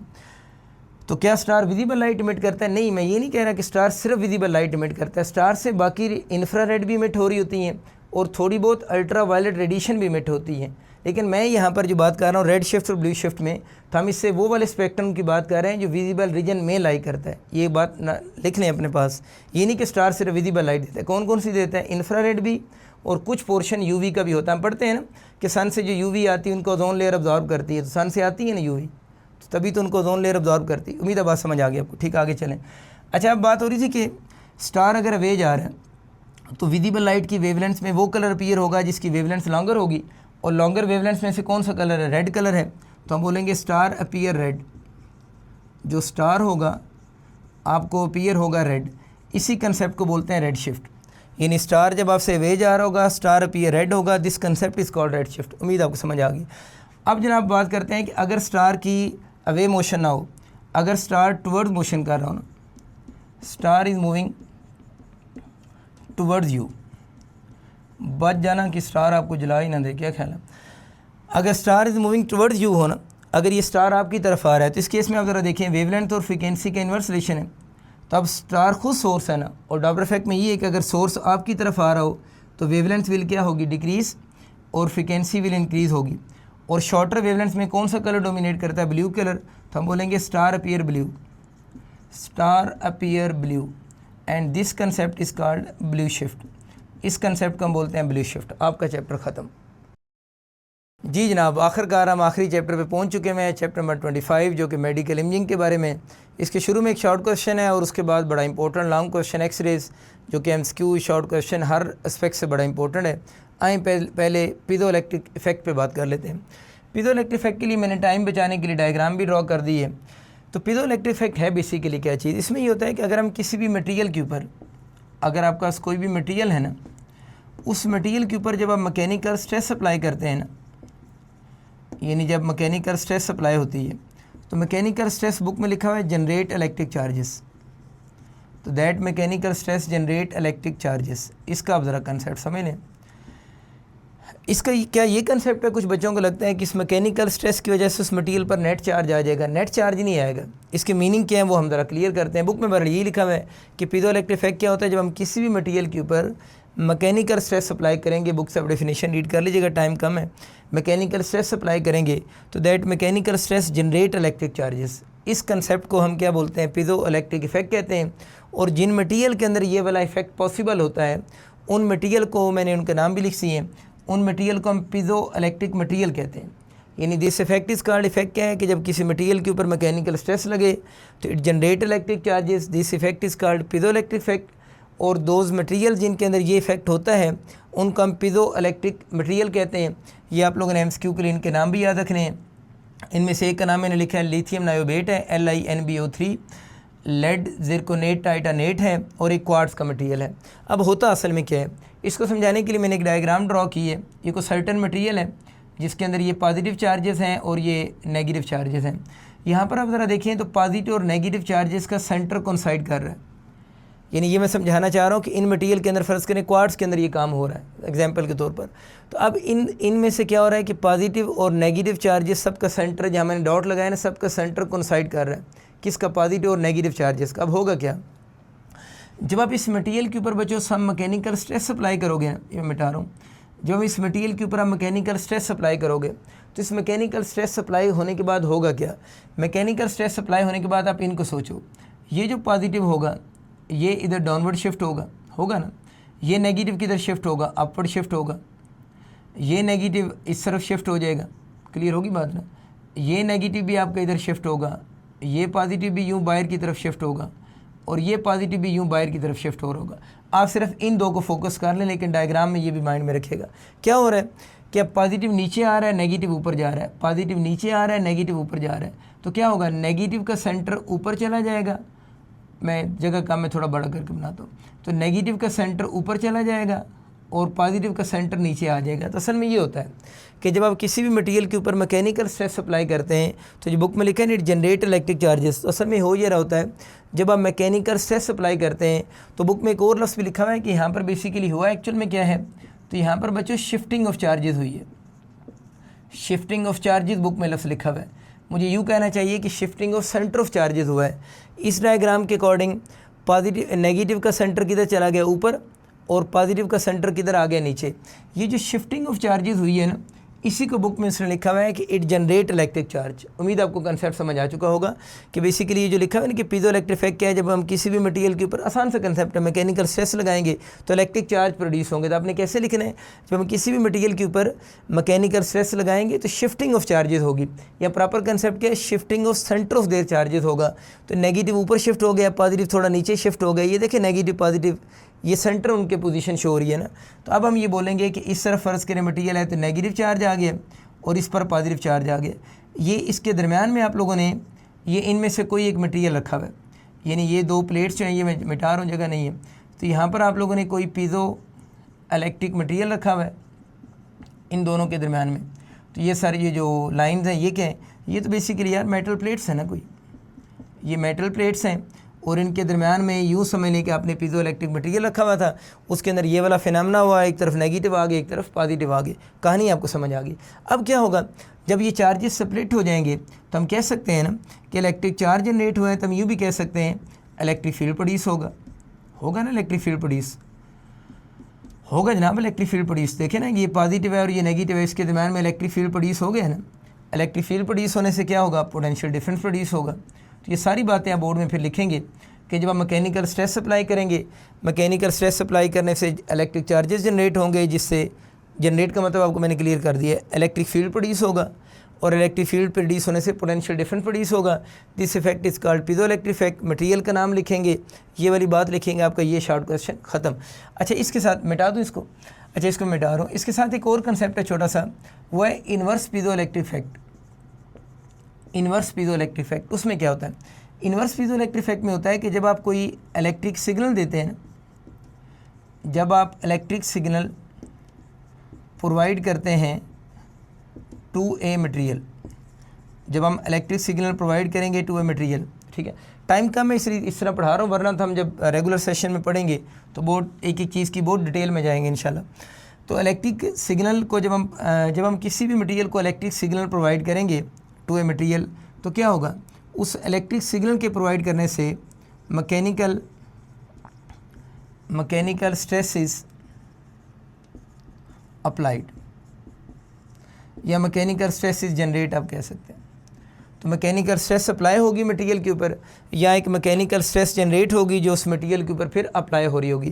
तो ये इन्वर्स पीजो इलेक्ट्रिक इफेक्ट है, यानी इसमें आप कौन सा सिग्नल दे रहे हैं, इलेक्ट्रिकल सिग्नल दे रहे हैं और आपको क्या मिल रही है, स्ट्रेस जनरेट हो रही है। पहले क्या था, आपने स्ट्रेस दी थी और आपको एक इलेक्ट्रिकल सिग्नल यानी इलेक्ट्रिक फील्ड या इलेक्ट्रिक चार्ज या पोटेंशियल डिफरेंस जनरेट हुए थे। अगर आप उसकी डायग्राम, इस डायग्राम को मैं कंप्लीट करूँ ना, तो इस डायग्राम में यहाँ पर आपको आप पोटेंशियल डिफरेंस या इलेक्ट्रिक वोल्टेज मिल रही होगी। अब अगर मैं इन्वर्स पीजो इलेक्ट्रिक इफेक्ट की डायग्राम बनाऊँ, ये जगह कम है इसलिए इनको मिटा रहा हूँ, इसको मिटा देते हैं, इसका काम ख़त्म हो गया। अच्छा अब इसमें क्या होगा ज़रा देखिएगा, इन्वर्स पीजो इलेक्ट्रिक इफेक्ट में ये वो मेटेलिक प्लेट्स, और इन मेटेलिक प्लेट्स के दरम्यान में अपने क्या रखा, पीजो इलेक्ट्रिक मटेरियल रखा, और यहाँ पर फ़र्ज़ कर लेते हैं आप लोगों ने इलेक्ट्रिकल सिग्नल दी है।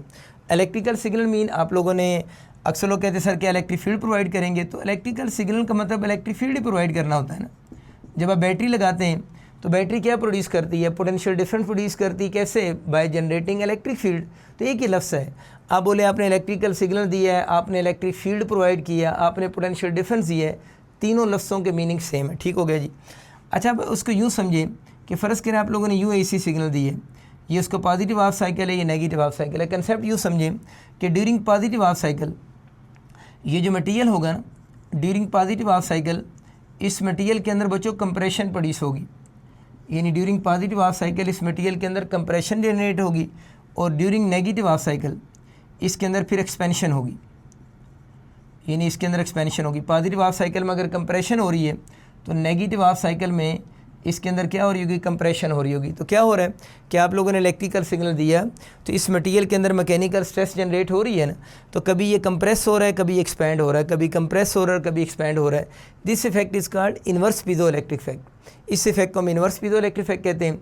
इसके बाद जो नेक्स्ट आर्टिकल है ना, छोटा सा उस पर बात कर देता हूँ, वो है generation and detection of generation and detection of ultrasonic waves. इस पर भी 2 मिनट बात कर लेते हैं। चलें देखिए, उसमें शुरू में ना उसने अल्ट्रासोनिक वेव्स का थोड़ा सा इंट्रोडक्शन दी है, आप उनको ज़रा क्लियर करें। अल्ट्रासोनिक वेव्स ऐसी वेव्स होती हैं जिनकी फ्रीक्वेंसी जिनकी फ्रीक्वेंसी ग्रेटर दैन जो होगी 20 किलो हर्ट्ज़ होगी, या जिनकी फ्रीक्वेंसी ग्रेटर दैन हम बोल लेते हैं 20,000 हर्ट्ज़ होती है।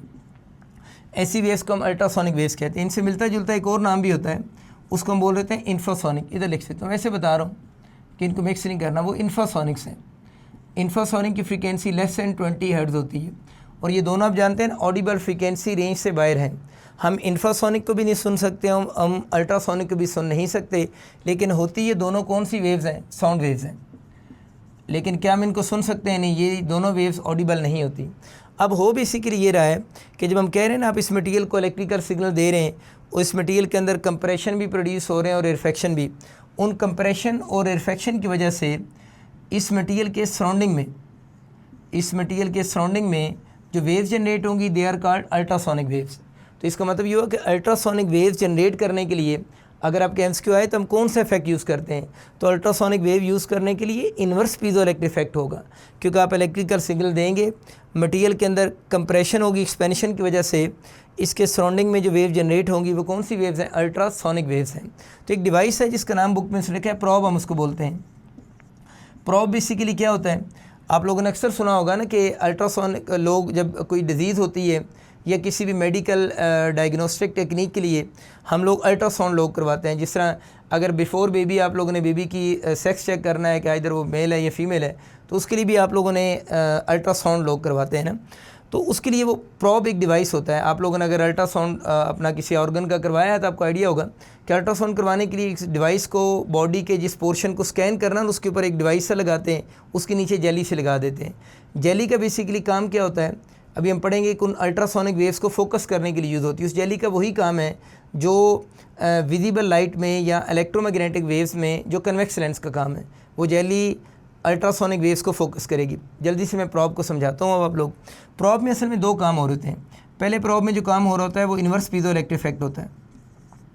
जल्दी से हम इसको पढ़ेंगे। इन्वर्स पीजो इलेक्ट्रिक इफेक्ट होगा और बाद में इसके अंदर पीजो इलेक्ट्रिक इफेक्ट भी हो रहा होगा। इन दोनों का आप ज़रा समझ लें कैसे होगा। इसमें पीजो इलेक्ट्रिक इफेक्ट भी होगा। तो अब आप लोगों ने याद रखना है कि जनरेशन ऑफ इलेक्ट्रोमैग्नेटिक वेव्स के लिए, ये मैं मिटा रहा हूँ इसको, तो जनरेशन ऑफ इलेक्ट्रोमैग्नेटिक वेव्स के लिए आप लोगों ने एमसीक्यू के लिए भी याद रखना है। Generation of electromagnetic waves, sorry बोल रहा हूँ, जनरेशन ऑफ अल्ट्रासोनिक वेव्स के लिए inverse piezo electric effect use होता है और डिटेक्शन ऑफ अल्ट्रासोनिक वेव्स के लिए हम पीजो इलेक्ट्रिक इफेक्ट यूज़ करते हैं। ज़्यादा चांसेस एमसीक्यू के आने के हैं कि प्रॉब जो कि डिवाइस होता है, जो कि स्कैनिंग डिवाइस है, उस डिवाइस के अंदर दो इफेक्ट हो रहे होते हैं। उस डिवाइस के अंदर जनरेशन ऑफ अल्ट्रासोनिक वेव्स के लिए इन्वर्स पीजो इलेक्ट्रिक इफेक्ट होगा और डिटेक्शन ऑफ अल्ट्रासोनिक वेव्स के लिए पीजो इलेक्ट्रिक इफेक्ट होगा। कैसे करते हैं, लेकिन जिस आर्गन को स्कैन करना है उस आर्गन के पास प्रॉब को रखेंगे और आप उसका स्विच ऑन करेंगे। स्विच ऑन करने से बेसिकली क्या होगा, उस प्रॉब के अंदर जो पीजो इलेक्ट्रिक मटेरियल है, उस पीजो इलेक्ट्रिक मटेरियल को आप इलेक्ट्रिकल सिग्नल देंगे। उस इलेक्ट्रिकल सिग्नल के ऊपर स्ट्रेस सप्लाई होगी, यानी एक्सपेंशन और कंप्रेशन शुरू हो जाएगी मटेरियल में, जिससे अल्ट्रासोनिक वेव्स क्या होंगी, जनरेट होंगी। और ये अल्ट्रासोनिक वेव्स जिस ऑर्गन को आप लोगों ने स्कैन करना है उसके ऊपर जाकर स्ट्राइक करेंगी। तो जनरेशन ऑफ अल्ट्रासोनिक वेव्स के लिए आप लोगों ने क्या यूज़ किया, inverse piezo electric effect use किया। अब क्या हुआ कि वो जो अल्ट्रासोनिक वेव्स हैं उस पर्टिकुलर आर्गन पे जिसको आप स्कैन कर रहे हैं उसके ऊपर जब स्ट्राइक करके वापस आएंगी, कौन वापस आ रही हैं, वेव्स किससे स्ट्राइक करके, उस ऑर्गन से स्ट्राइक करके जब वापस आ रही हैं, तो जब वो वापस आएंगी तो दोबारा उनको प्रॉब रिसीव करेगी। उन अल्ट्रासोनिक वेव्स को प्रॉब ने क्या करना है, रिसीव करना है। अब रिसेप्शन कैसे होगी, अब उस मटेरियल के ऊपर, वो जो मटेरियल है वो जो ऑर्गन है जिसको आप लोगों ने स्कैन करना है, जब उसके ऊपर अल्ट्रासोनिक वेव्स स्ट्राइक करेंगी, अब अल्ट्रासोनिक वेव्स आपकी वापस रिसीव हो रही हैं, यानी अल्ट्रासोनिक वेव्स वापस प्रॉब की तरफ वापस आ रही हैं। अब क्या होगा कि अल्ट्रासोनिक वेव्स दोबारा क्या करेंगी, जब वो रिसीव हो रही होंगी तो वेव से, वो जो वेव्स बेसिकली एनर्जी होगी, तो वेव से क्या होगा, वो जो पीजो इलेक्ट्रिक मटेरियल है ना, उस मटेरियल के ऊपर स्ट्रेस सप्लाई होगी, यानी उस मटेरियल के ऊपर क्या अप्लाई होगी, स्ट्रेस सप्लाई होगी। और स्ट्रेस से दोबारा जो होगा आपका इलेक्ट्रिक फील्ड प्रोड्यूस होगा, या यू कैन से कि पोटेंशियल डिफरेंस आपका प्रोड्यूस हो रहा होगा।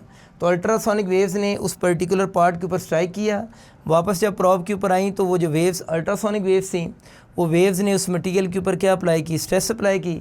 स्ट्रेस अप्लाई करने से इलेक्ट्रिक फील्ड या पोटेंशियल डिफरेंस प्रोड्यूस हुआ है।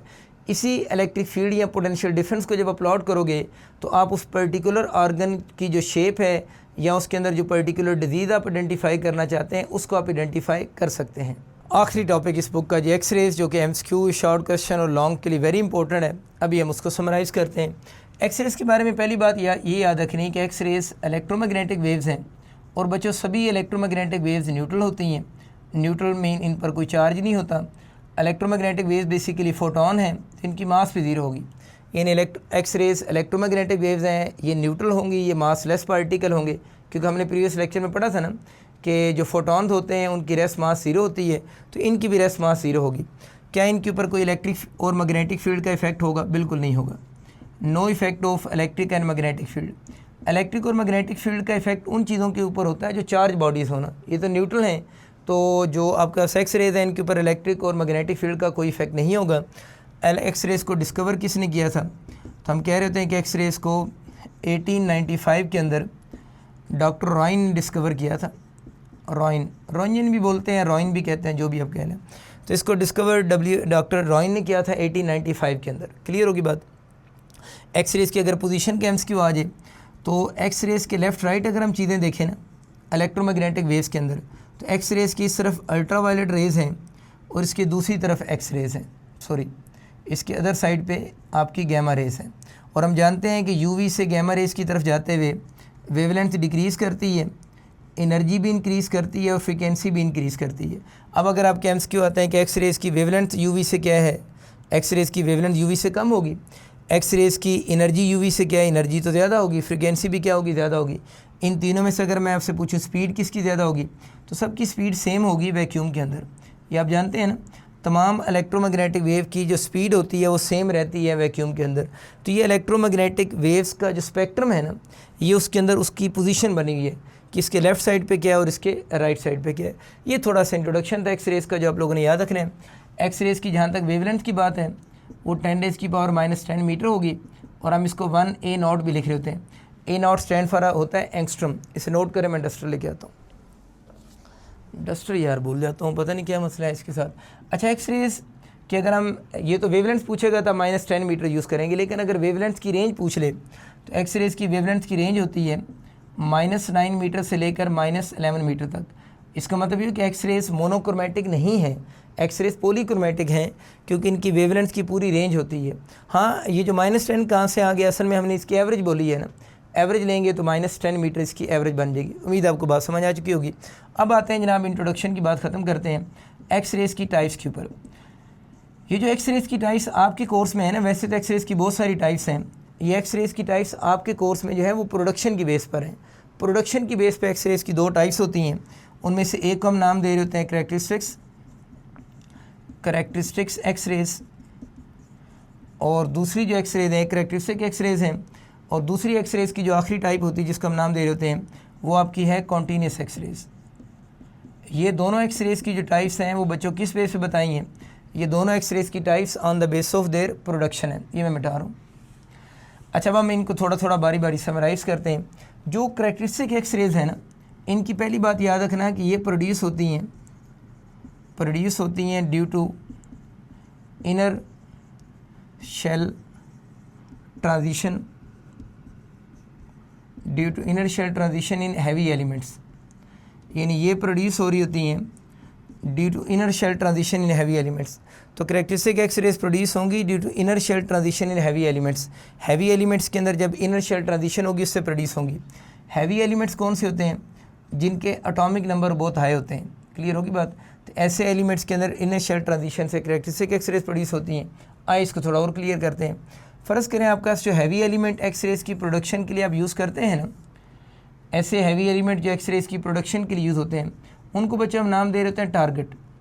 टारगेट क्या है, element use for the production of X rays. उनकी क्या प्रॉपर्टीज़ होती हैं, उसका हाई एटॉमिक नंबर होना चाहिए और उन एलिमेंट्स के high melting point and boiling point होते हैं, यानी उनका एटॉमिक नंबर भी हाई होता है और उनके हाई मेल्टिंग पॉइंट और बॉइलिंग पॉइंट होता है। High atomic number, high melting and boiling point होंगे। ठीक होगी बात।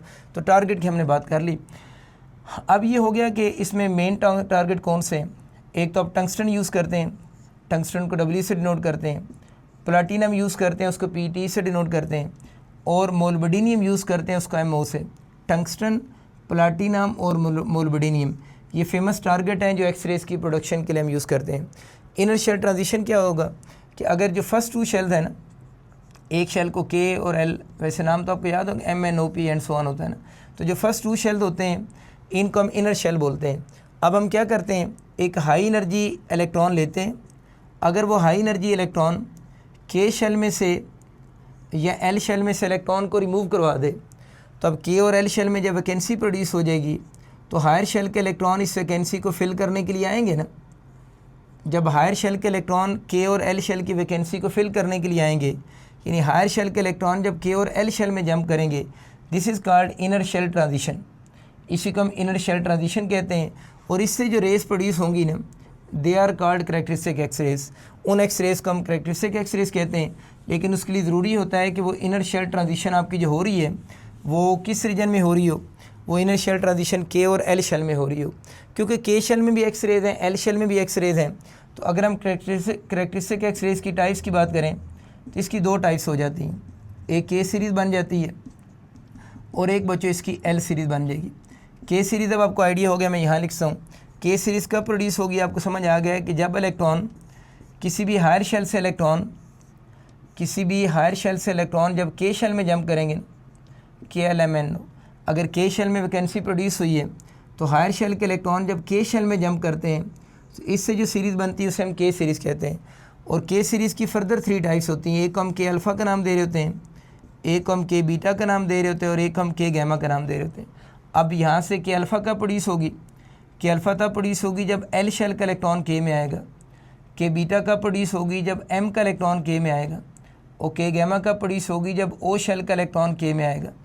क्लियर होगी बात। तो अब अगर आप लोग लिख रहे हैं कि अल्फ़ा का प्रोड्यूस होगी तो मैं एक को लिख सकता हूँ। आप ये लिखेंगे when electron jump from L two K shell, जब इलेक्ट्रॉन एल से के शेल में जंप करता है तो के अल्फ़ा प्रोड्यूस होंगी, के बीटा का प्रोड्यूस होंगी। When electron jump M to K shell, K beta, और के गैमा का प्रोड्यूस होंगी जब इलेक्ट्रॉन ओ से के शेल में जंप करेगा तो के गैमा प्रोड्यूस होंगी।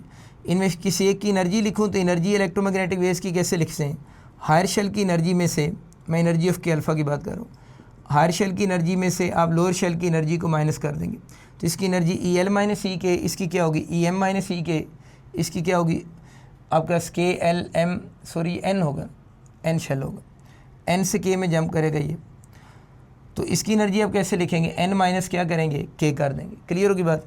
अब अगर इन के सीरीज़ की एनर्जी ऑर्डर आपसे पूछता है ना, के सीरीज़ के अगर हम एनर्जी ऑर्डर की बात करें तो एनर्जी सबसे ज़्यादा किसकी होगी, के गैमा की, उससे कम के बीटा की, सबसे कम के अल्फ़ा की। सर के गैमा की एनर्जी क्यों ज़्यादा होगी, देखें एनर्जी जो है वो एनर्जी डिफरेंस पे डिपेंड कर रही है ना, तो इस के गैमा का डिफरेंस क्या होगा, इसकी एनर्जी हम कैसे लिखेंगे, के गैमा की EN माइनस E के होगी ना, तो इसकी एनर्जी कैसे निकालेंगे, N में से K में माइनस करेंगे तो जितना ज़्यादा डिफरेंस होगा उतनी एनर्जी ज़्यादा होगी। तो के गैमा की एनर्जी ज़्यादा है बीटा से, बीटा की एनर्जी ज़्यादा है अल्फ़ा से।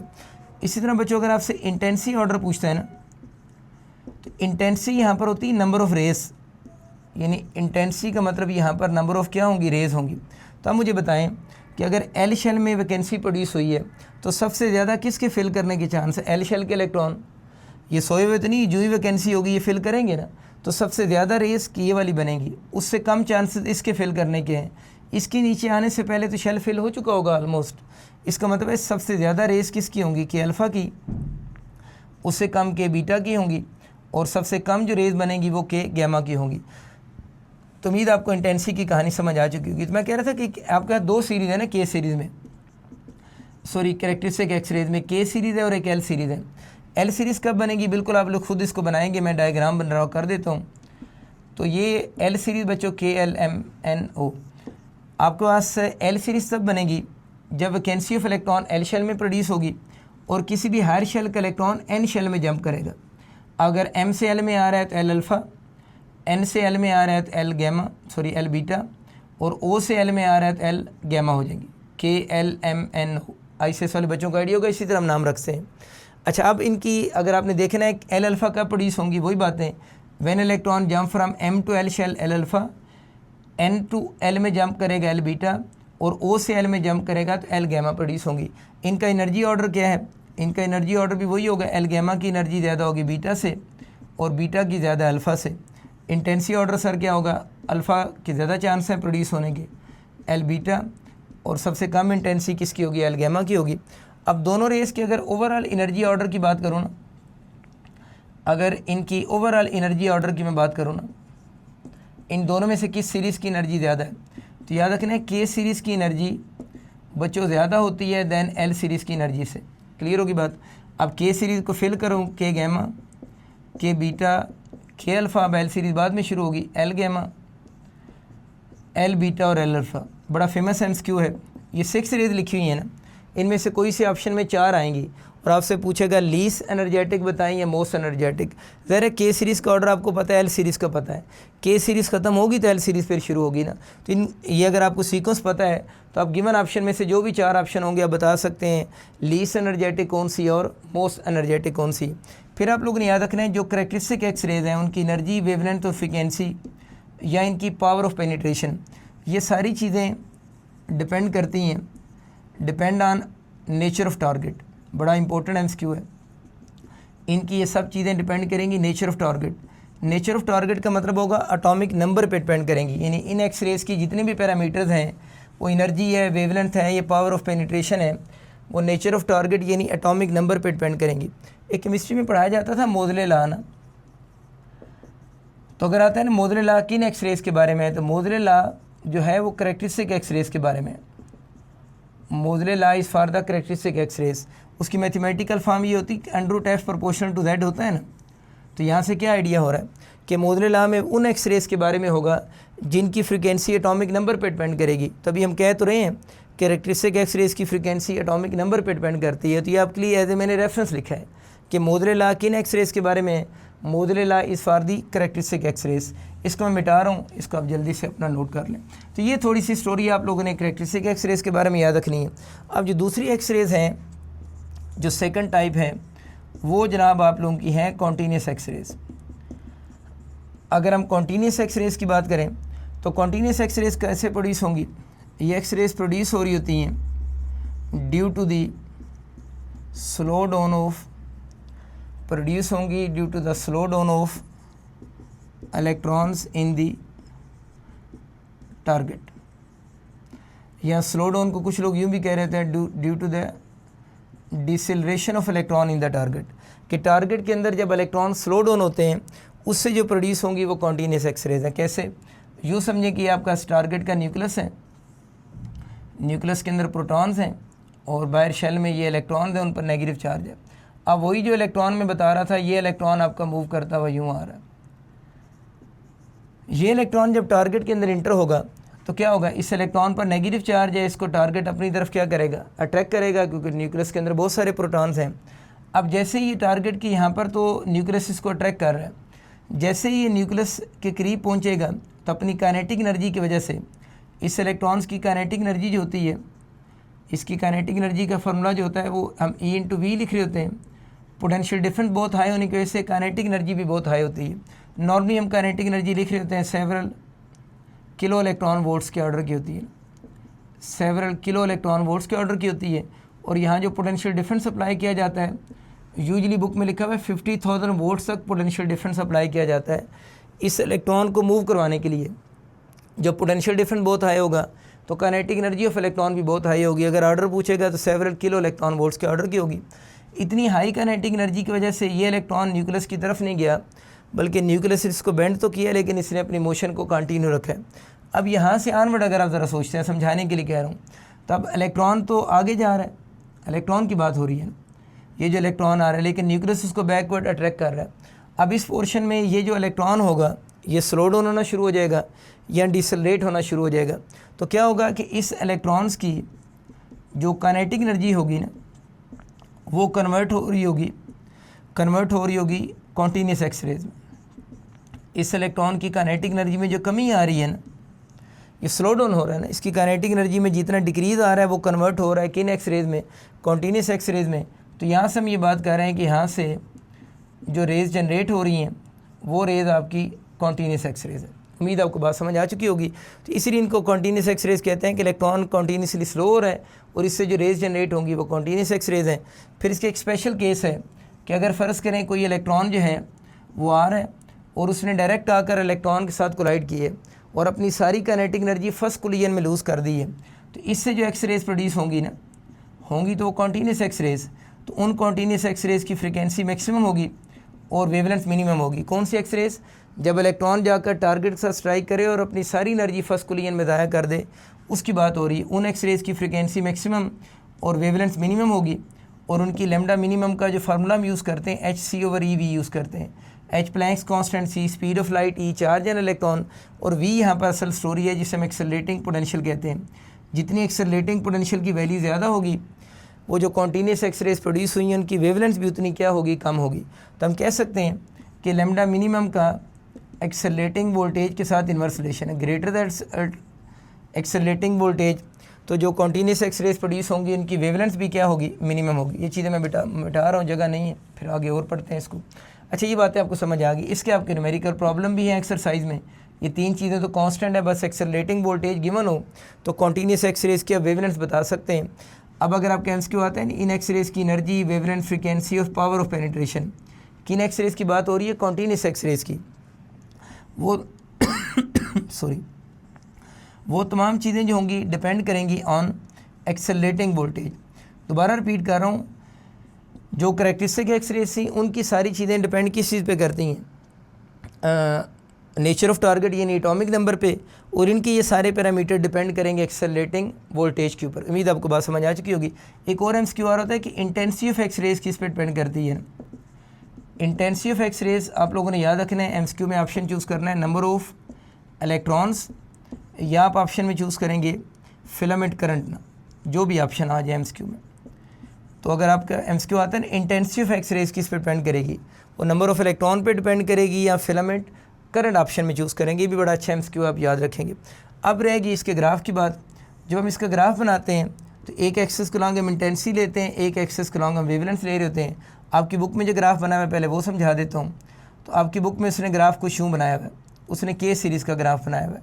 तो ये जो शुरू में स्मूथ पोर्शन है ना, यानी यहाँ से लेकर यहाँ तक ए से बी तक, ये वाला पोर्शन जनाब आप लोगों की है कॉन्टीन्यूस एक्सरेज का। ये वाला पोर्शन कॉन्टीन्यूस एक्सरेज का है, और जहाँ से ग्राफ शुरू हो रहा है वो लैम्डा मिनिमम है। ये wavelength intensity versus wavelength graph है। अब ये जो दो स्पाइक्स हैं ये उसने के सीरीज़ की बनाई है, बुक में उसने के सीरीज़ की स्पाइक्स शो की हैं। अब हमें पता है कि इस तरफ जाते हुए वेवलेंथ बढ़ रही है तो एनर्जी क्या हो रही है, अगर वेवलेंथ इंक्रीज़ हो रही है तो एनर्जी डिक्रीज़ होगी, क्योंकि एनर्जी का और वेवलेंथ का कौन सा इन्वर्सेशन है। तो इन दोनों पीक्स में से पीक किसको शो कर रही है, इंटेंसिटी को। अब अगर के सीरीज़ है तो के सीरीज़ में तो तीन होती हैं, के अल्फ़ा, के बीटा और के गैमा। अब पीक दोबारा बोल रहा हूँ किसको शो कर रही है, इंटेंसिटी को। तो अगर दो पीक्स हैं, तीसरी पीक नज़र नहीं आ रही, तो इसका मतलब के गैमा ख़त्म हो गई होगी। क्यों, थोड़ी देर पहले बताया था सबसे ज़्यादा इंटेंसिटी किसकी होती है, के अल्फ़ा की, उससे कम के बीटा की, सबसे कम इंटेंसिटी के गैमा की होगी। तो अगर पीक मिसिंग है तो पीक फिर किसकी होगी, के गैमा होगी, क्योंकि के गैमा की इंटेंसिटी आलमोस्ट ज़ीरो होती है। तब ज़्यादा इंटेंसिटी वाली कौन सी होगी, के अल्फ़ा होगी, और कम इंटेंसिटी वाली क्या होगी, के बीटा होगी। तो ज़्यादा पीक किसकी है, तो के अल्फ़ा की इंटेंसिटी ज़्यादा होगी के बीटा से। एक तो आप इधर से गैस कर सकते हैं। दूसरा ये जो मैं एनर्जी वाली बात आपको समझा रहा था, देखें जो इधर पहले आ रही है, जो पहले आ रही है इसकी वेवलेंथ कम है तो उसकी एनर्जी ज़्यादा होगी ना। तो के बीटा पहले आ रही है तो वाकई इसकी एनर्जी ज़्यादा है। के गैमा बाद में आ रही है तो उसकी वेवलेंथ ज़्यादा है तो उसकी एनर्जी कम होगी। तो के गैमा, के अल्फ़ा की एनर्जी कम है किससे, के बीटा से। तो अगर आप वेवलेंथ से देखें तो वेवलेंथ को हम एनर्जी के साथ लिंक करके भी समझ सकते हैं। बात समझ आ रही है ना। एक तो दो तरह से मैंने बात समझाई, यानी एक तो आप इंटेंसिटी से गैस कर सकते हैं, जिसकी पीक ज़्यादा वो के अल्फ़ा, जिसकी पीक कम वो के बीटा, एक बात होगी। अब मैं कह रहा हूँ वेरीफाई आप एनर्जी से भी तो कर सकते हैं ना। एनर्जी किसकी ज़्यादा थी, के बीटा की। तो इधर देखिए कि बीटा पहले आ रही तो उसकी वेवलेंथ कम है तो उसकी एनर्जी ज़्यादा होगी। तो कि बीटा की वाकई एनर्जी ज़्यादा है किससे, के अल्फ़ा से। ये आपकी बुक में ग्राफ बना है, आप लोगों ने प्लॉट कर लेना है। अब यहाँ से एक और छोटी सी चीज़ आपको समझ आ गई है कि जो बेसिकली आपकी ग्राफ है उस ग्राफ से आइडिया में हो रहा है। वैसे क्या ग्राफ में अक्सर बच्चे कहते हैं क्या के सीरीज़ होगी, यार सिर्फ के सीरीज़ नहीं होती, सीरीज़ दोनों का भी ग्राफ बनाया जा सकता है। मैं दोनों के चले बना देता हूँ। तो कंप्लीट ग्राफ अगर बनाऊँ तो कुछ यूँ बनेगा इसका ग्राफ, यानी कंप्लीट ग्राफ इसका कुछ यूँ होता है। ये वही आपकी कॉन्टीन्यूस एक्सरेज, ठीक होगी बात ना। अब इनमें से पहले के सीरीज़ आती है और बाद में एल सीरीज़ आती है। क्यों, पहले वाली जितनी आ रही उनकी वेवलेंथ कम तो उनकी एनर्जी ज़्यादा। तो के सीरीज़ की एनर्जी ज़्यादा होती है किससे, एल सीरीज़ से। टाइम कम है इसलिए आप भी कोशिश करें थोड़ा जल्दी समझें। तब के सीरीज़ में सबसे पहले कौन सी आएगी, के गैमा, फिर के बीटा, फिर के अल्फ़ा। अब अक्सर बच्चे कहते हैं सर यहाँ के गैमा फिर क्यों नहीं बनाई। देखो यार, अगर के में दो पीक्स नज़र आएंगी तो फिर तो आप लोगों ने के बीटा और के अल्फ़ा उनको नाम देंगे ना। अगर तीनों पीक्स होंगी तो के गैमा होगी। के गैमा पहले क्यों बनाई है, देखें के गैमा की वेवलेंथ सबसे कम है तो इसकी एनर्जी सबसे ज़्यादा होगी। अब इसको खुद लेबल करें, ये पहले कौन सी होगी, एल गैमा, फिर कौन सी होगी, एल बीटा, और ये कौन सी होगी, एल अल्फ़ा होगी। उम्मीद अब आपको कंसेप्ट समझ आ चुका होगा। अगर हम ओवरऑल एनर्जी की बात करें तो किन की एनर्जी ज़्यादा है, कॉन्टीन्यूस एक्सरेज की एनर्जी देख लें ज़्यादा होगी, वेवलेंथ कम है तो एनर्जी ज़्यादा होगी। दैन किन एक्सरेज से, करैक्टरिस्टिक एक्सरेज से। कॉन्टीन्यूस एक्सरेज के बारे में इसने एक और नाम भी लिखा हुआ है, इसको ब्रेमस्टॉलिंग एक्सरेज भी कहते हैं ना। Continuous x rays are also called bremsstrahlung radiation. Continuous x rays को ब्रेमस्टॉलिंग रेडिएशन भी कहते हैं। ब्रेमस्टॉलिंग लफ्ज़ का मतलब बेसिकली ब्रेकिंग होता है ना, तो इनको ब्रेकिंग रेडिएशन भी कहते हैं। ये ब्रेक वही होती है जो स्लो डाउन होने वाली ब्रेक है ना। कॉन्टीन्यूस एक्स रेज को ब्रेमस्टॉलिंग रेडिएशन या ब्रेकिंग रेडिएशन भी कहते हैं। क्यों? क्योंकि ये स्लो डाउन ऑफ इलेक्ट्रॉन की वजह से प्रोड्यूस होती हैं, इसलिए हम इनको ब्रेकिंग रेडिएशन का नाम भी दे रहे होते हैं। ब्रेमस्टॉलिंग वैसे आपको पता है कि जर्मन लैंग्वेज का वर्ड है। क्यों जर्मन लैंग्वेज यहाँ पर आ गई? क्योंकि जो राइन था वो खुद जर्मन फिजिस्ट है ना, तो इसीलिए इसकी उसने जर्मन वर्ड यूज़ किए। बस आखिरी बात थोड़ी सी कंस्ट्रक्शन में कर देता हूँ। इसमें होता ये नहीं कि इसके अंदर हम एक एनोड यूज़ करते हैं ना, ये इसका जो एनोड का अगर कभी एमसीक्यू आ जाए, मैं थोड़ी सी डायग्राम बना रहा हूँ क्योंकि टाइम कम है। इसका एनोड कॉपर का बना होता है और इस एनोड के यहाँ पर आप लोगों ने टारगेट को एम्बेड किया होता है। टारगेट आपका टंगस्टन, प्लाटिनम या मोलिब्डेनियम का यूज़ होता है। मोस्ट सुटेबल टारगेट कौन सा है? टंगस्टन का होता है। अच्छा, इस तरफ इसके आपके पास जो है वो filament behave like a cathode होता है। अब यहाँ से जो इलेक्ट्रॉन एमिट हो रहे होंगे ना, वो इलेक्ट्रॉन आकर टारगेट के ऊपर स्ट्राइक करते हैं और यहाँ से आपके एक्स रेज प्रोड्यूस हो रही होती हैं। ये फिलामेंट मैंने क्या बोला है? बिहेव लाइक ए कैथोड होता है। और इस एनोड और कैथोड के दरमियान में याद रखना है जो डीसी सोर्स लगा होता है उसकी वोल्टेज उसने बुक में लिखी तकरीबन 50,000 वोल्ट्स का डीसी सोर्स लगा होता है। और यहाँ से जब टारगेट के ऊपर एक्स रेज फॉल, इलेक्ट्रॉन आकर फॉल करेंगी तो टारगेट से एक्स रेज एमिट होंगी। टाइम की लिमिटेशन की वजह से मैंने काफ़ी तेज़ पढ़ाया इन चीज़ों को। आखिर में बच्चों, आप सारों के लिए बहुत सारी दुआएं हैं। अल्लाह पाक आप सबको कामयाब करे और कॉन्फिडेंट रहें। पेपर बड़ा आसान आपका बोर्ड में आने वाला है। ये तो हम लोगों ने इसलिए चीज़ों को डीपली देख लिया था ना कि अगर एक आधा एमसीक्यू ऐसा आता है या शॉर्ट क्वेश्चन आता है कहीं देख कर आप उसको बिल्कुल शौक ही ना हो जाए ना, इसलिए हमने बहुत डिटेल में पढ़ा है। आपका पेपर बिल्कुल सरफेस लेवल की चीज़ें हैं, बिल्कुल आप लोगों ने टेंशन नहीं लेनी। और मेरी दुआएं भी तो आप लोगों के बहुत सारी साथ है। आपके वालिदैन की दुआएं लेकर जाएं और मुझे आप लोगों ने अपनी दुआओं में लाजमी याद रखना है। अल्लाह हाफ़िज़, खुश आबाद रहें, आमीन।